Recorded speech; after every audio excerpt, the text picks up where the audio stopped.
जंगल वाले बाबा नमो नमः, जंगल वाले बाबा नमो नमः, जंगल वाले बाबा नमो नमः, जंगल वाले बाबा नमो नमः, जंगल वाले बाबा नमो नमः।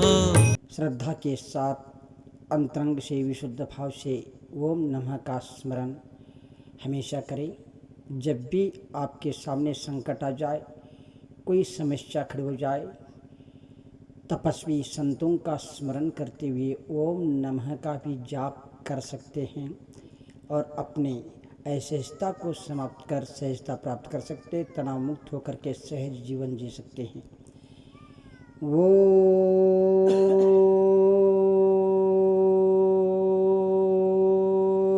नमः।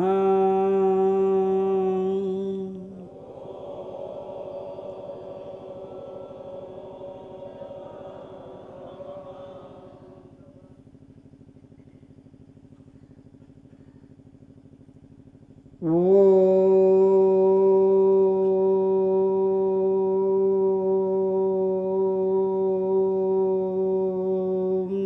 नमः।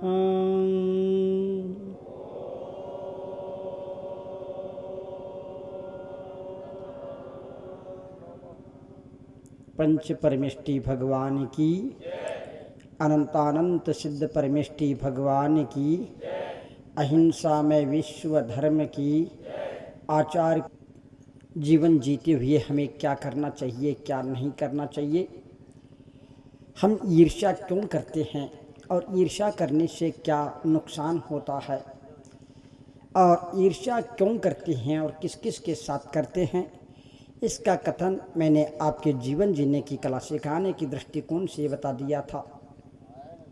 वास्तव में देखा जाए, संसारी प्राणी हीन भावना के कारण ईर्ष्या करता है और वह ईर्ष्या अपने लोगों के साथ भी करता है और पराये लोगों के साथ भी करता है बंधुओं। लेकिन इसी ईर्ष्या के कारण संसारी प्राणी ईश नहीं बन पाता है, सहज नहीं बन पाता है। यदि आप ईर्ष्या से जितना जितना ऊपर उठते चले जाएंगे, उतने उतने आप सहज होते चले जाएंगे, आश्रय और बंध से बच जाएंगे, निश्चित रूप से संसार परिभ्रमण से बच करके अपना आत्मा का कल्याण कर जाएंगे। अन्यथा ईर्ष्या करते करते समय निकल जाएगा और आश्रय और बंद करके संसार परिभ्रमण पुनः करेंगे। हम सुशिक्षित होने का परिचय दें। हम सुशिक्षित तभी माने जाएंगे जब हम ईर्ष्या न करें, राग द्वेष न करें। ईर्ष्या करके भी हम सुशिक्षित कहलाने उचित नहीं माना जाता है। इसीलिए जितने जितने सुशिक्षित होता है उनको अपने ईर्ष्या से ऊपर उठना चाहिए, राग द्वेष से ऊपर उठना चाहिए और सत्य को समझते हुए सन्मार्ग पर चलना चाहिए। तभी हमारा सुशिक्षित होना सार्थक हो सकता है, अन्यथा संभव नहीं है। आज का विषय है उत्तर देता है। आज संसार के प्रत्येक प्राणी उत्तर देता है। हम देखते हैं प्रत्येक प्राणी प्रश्न पूछता है, प्रत्येक प्राणी उत्तर देता है। जब बस स्टैंड पर खड़ा होता है आदमी तो पूछता है तुम कहाँ जा रहे हो, दूसरे ने बता देता कि वो उत्तर देता है कि मैं यहाँ जा रहा हूँ। जैसे ही ट्रेन पर चढ़ जाता है अथवा बस में चढ़ जाता है, कंडक्टर पूछता है तुम्हें कहाँ जाना है, वो उत्तर देता है कि मुझको यहाँ जाना है। लेकिन वास्तव में हमें प्रश्न पूछने वाले और उत्तर देने वाले, इसके पीछे के रहस्य को हम समझ नहीं पाते हैं। हम सिर्फ उत्तर देना जानते हैं, प्रश्न करना जानते हैं, लेकिन प्रश्न क्यों करना चाहिए और उत्तर क्यों देना चाहिए इसका ज्ञान हमें नहीं है। और किस प्रकार से प्रश्न करना चाहिए, किस प्रकार से उत्तर देना चाहिए, इसका भी ज्ञान नहीं है। इतने सारे उत्तरों को पाने के बाद भी हमारे समस्याओं का समाधान क्यों नहीं हुआ, इसका कारण क्या है। इतने सारे हमने प्रश्न पूछ लिया अपने जीवन में, जन्म से लेकर के अभी तक, किंतु हमारे प्रश्नों का अंत क्यों नहीं हुआ, प्रश्न बढ़ते ही क्यों जा रहे हैं। और उतने सारे उत्तर पाने के बाद भी हमारे समस्याओं का, जिज्ञासाओं का समाधान क्यों नहीं हुआ। आज क्योंकि आज तक हमने ये नहीं सोचा कि प्रश्न क्यों करना चाहिए, उत्तर क्यों देना चाहिए, क्या प्रश्न करना चाहिए और क्या उत्तर देना चाहिए, आज तक हमने इसके बारे में सोचा ही नहीं है। बंधु, आप कितने प्रश्न पूछते हैं दिन भर से? आप लोगों से कितने प्रश्न पूछा जाता है, बच्चे भी आकर के, नाती भी आकर के आपके गोद में बैठ करके अनेक प्रश्न पूछ लेता है, आप कितने प्रश्नों का उत्तर देते हैं। लेकिन मैं तो ये कहना चाहूँगा, भगवान महावीर प्रभु रामचंद्र आदि जो महापुरुष हुए हैं, वे प्रश्न पूछने के बाद उत्तर देना उचित महसूस नहीं किया और उन्हें सोचा इस प्रश्न का उत्तर हमें बोल करके नहीं चल करके देना चाहिए। बंधुओं, कैसे कैसे लगता है, तभी उन्होंने अपने जीवन को सार्थक कर लिया। हम निरर्थक उत्तरों में उलझते हुए आगे बढ़ते जा रहे हैं, इसीलिए हमारी समस्याएं बढ़ती जा रही हैं। बंधुओं, गंभीरता से लेना। वास्तव में आज का ये विषय है कि उत्तर देता है, सभी प्रश्न पूछते हैं, सभी उत्तर देते हैं, किंतु क्या प्रश्न पूछ रहे हैं और क्या उत्तर दे रहे हैं किसी को भी मालूम नहीं है। बंधुओं, विचार कर लेना, बिना बोले भी प्रश्न पूछा जाता है। क्या बोल रहा हूं? बिना बोले भी प्रश्न पूछा जाता है। इशारे मात्र से, बिना बोले भी मुस्कान मात्र से प्रश्न पूछा जा सकता है, शंका प्रश्न किया जा सकता है। बिना बोले भी प्रश्न पूछा जाता है और बिना बोले भी उत्तर दिया जा सकता है।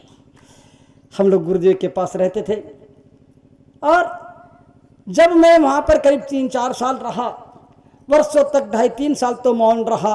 आचार्य श्री बार बार यही कहते थे कि बोलते ही नहीं है, मौन क्यों लेते हो, थोड़ा सा बोल भी दिया करो। अस्वस्थता की चरम सीमा थी। बंधुओं, याद रखना कि और जब कभी भी हम लोगों का वर्षों महीनों तक 6-6 महीने तक हम प्रतिदिन क्रियाकलापों में तो पहुंच जाते, भक्ति में, प्रतिक्रमण में, ईर्यापत में आदि तो पहुंच जाते, लेकिन कभी हम बैठ करके बात नहीं करते।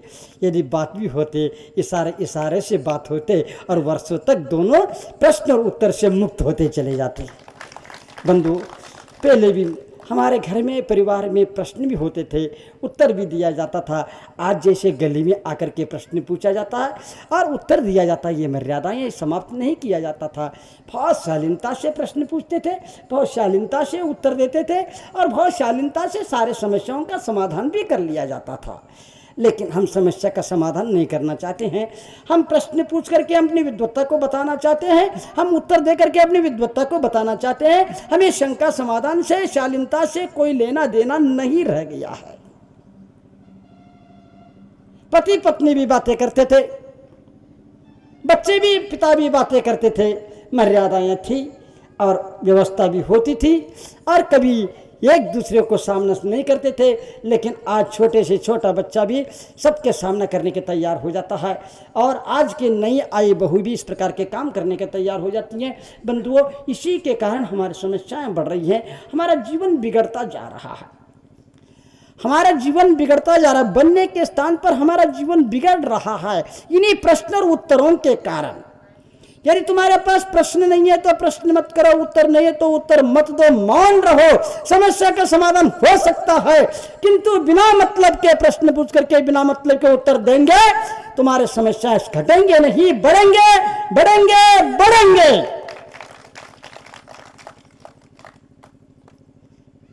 24 घंटे हम ये काम करते रहते हैं, प्रश्न पूछना और उत्तर देना, लेकिन हम सोच ही नहीं पा रहे हैं।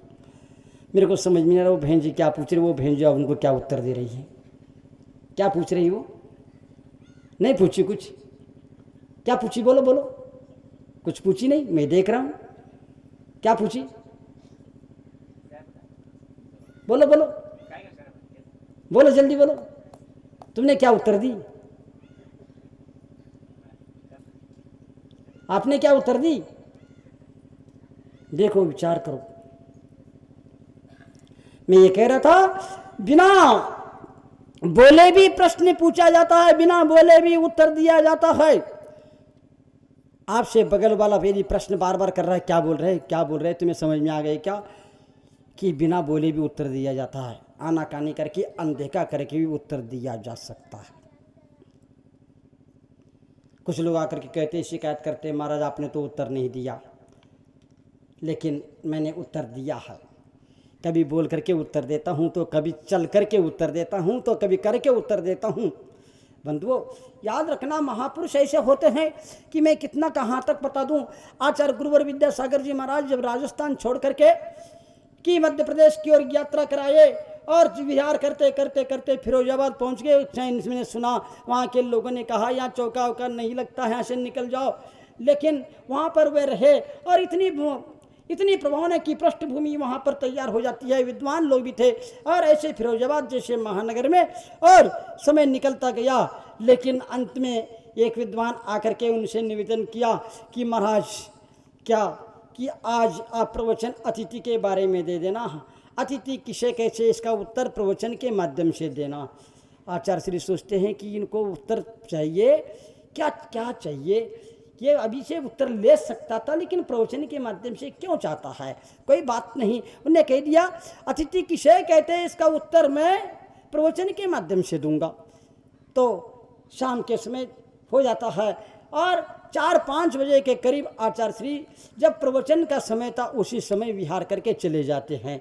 और विहार करने के बाद सारे लोग दौड़े दौड़े पीछे पीछे वहाँ पर पहुँच जाते हैं और पहुँच करके कहने लगते हैं। और शाम को विद्वान भी पहुँच गया, महाराज जी आपके पास महाव्रत होता है, झूठ नहीं बोलते हैं, लेकिन आप कब से झूठ बोलने लगे। उन्होंने कह दिया पंडित जी क्या हो गया कि आपने बोल दिया था मैं आज उत्तर दूंगा अतिथि किसे कहते हैं, लेकिन आप उत्तर दिए बिना विहार कर दिया।